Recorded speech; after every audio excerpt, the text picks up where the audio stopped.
प्रणाम। जय श्री राम। आप सभी मित्रों को दीपक शुक्ला का नमस्कार। आशा करता हूं कि आप सब कुशल मंगल से होंगे और भगवान श्री राम से प्रार्थना करता हूं कि उनकी असीम कृपा आप पर बनी रहे। तो आज श्री रामचरितमानस से संबंधित मैं कुछ ऐसा बताने जा रहा हूं आप सबको जो मैंने देखा है बहुत सारे मित्रों को पता नहीं होता है। जैसे कि आप सब जानते हैं कि श्री रामचरितमानस में चौपाइयां होती हैं, दोहे होते हैं, छंद होते हैं, श्लोक होते हैं और सोरठा भी होता है।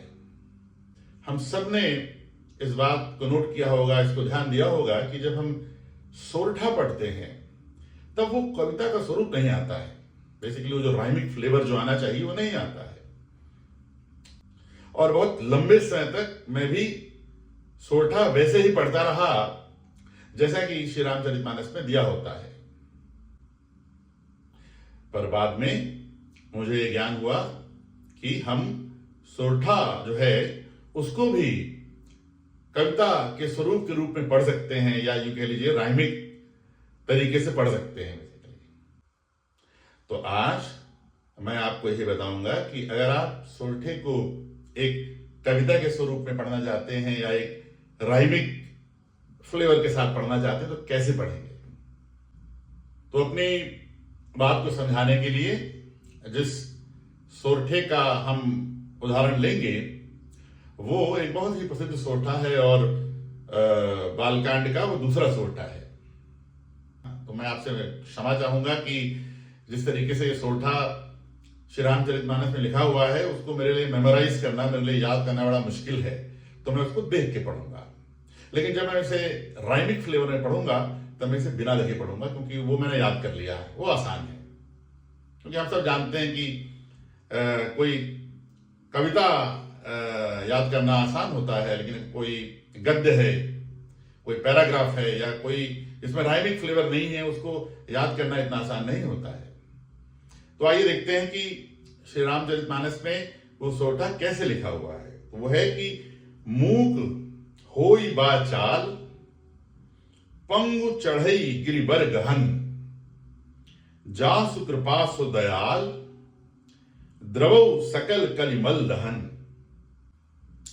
तो हमने देखा है कि चाहे वो श्री रामचरितमानस का अखंड पाठ हो या फिर सुंदरकांड का पाठ हो, जो भी हमारे मित्र होते हैं वो सोरठा को एग्जैक्टली ऐसे ही पढ़ते हैं जैसा कि श्री रामचरितमानस में लिखा हुआ है। और हम सब जानते हैं कि वो राइमिक नहीं होता है, उसमें कविता का स्वरूप नहीं होता है। तो आइए देखते हैं कि हम इसको एक कविता के रूप में कैसे पढ़ेंगे। तो जैसा कि हमने बताया कि श्री रामचरितमानस में जिस तरीके से सोरठा लिखा हुआ है, अगर उसको हमें मेमोराइज करना है, उसको हमें याद करना है, तो वो आसान नहीं है। क्यों? क्योंकि वो राइमिक नहीं है, कविता के रूप में नहीं है। लेकिन अब मैं उसी सोरठे को एक कविता के रूप में एक राइमिक फ्लेवर में गाने जा रहा हूं, और आप देखेंगे कि वही सोरठा है, पर इसे याद करना आसान है और मैंने तो उसे मेमोराइज कर लिया है। तो उसी सोरठे को हम राइमिक रूप में गाएंगे। पंगु चढ़ई गिरिबर गहन, मूक होई बाचाल, द्रवौ सकल कलिमल हरन, जासु कृपा सो दयाल। अब इस सोरठे को थोड़ा सा गा के बोलते हैं। पंगु चढ़ई गिरिबर गहन, मूक होई बाचाल, द्रवौ सकल कलिमल हरन, जासु कृपा सो दयाल। तो हमने देखा कि जब हमने उसी सोरठे को एक दूसरी तरीके से पढ़ा तो उसको हम एक दोहे की तरह पढ़ सकते हैं। और सोरठे को जो जिस तरीके से हमने पढ़ा उसको पढ़ना बहुत आसान है, बड़ा सिंपल है। देखिए मैंने क्या किया उसमें। तो जैसा ही हमने देखा कि श्री रामचरितमानस में वो सोरठा कैसे लिखा हुआ है? तो लिखा हुआ है कि मूक होई बाचाल पंगु चढ़ई गिरिवर गहन। ये पहली लाइन है, तो मैंने बस उल्टा कर दिया है। तो मैंने क्या बोल दिया कि पंगु चढ़ई गिरिवर गहन मूक होई बाचाल। तो इस तरीके से हमने ऊपर वाली लाइन में जो बाद वाला हाफ था उसको हमने पहले पढ़ दिया और पहले वाले को बाद में पढ़ दिया। इसी तरीके से नीचे वाली लाइन, तो नीचे वाली लाइन कैसे लिखी है? जासु कृपासु दयाल द्रवं सकल कलिमल हरन। तो जब हमने उसको राइमिक तरीके से पढ़ा तो फिर हमने नीचे भी वही किया, जो बाद वाला हाफ है उसको हमने पहले पढ़ दिया। कैसे पढ़ा हमने कि द्रवं सकल कलिमल हरन जासु कृपासु दयाल।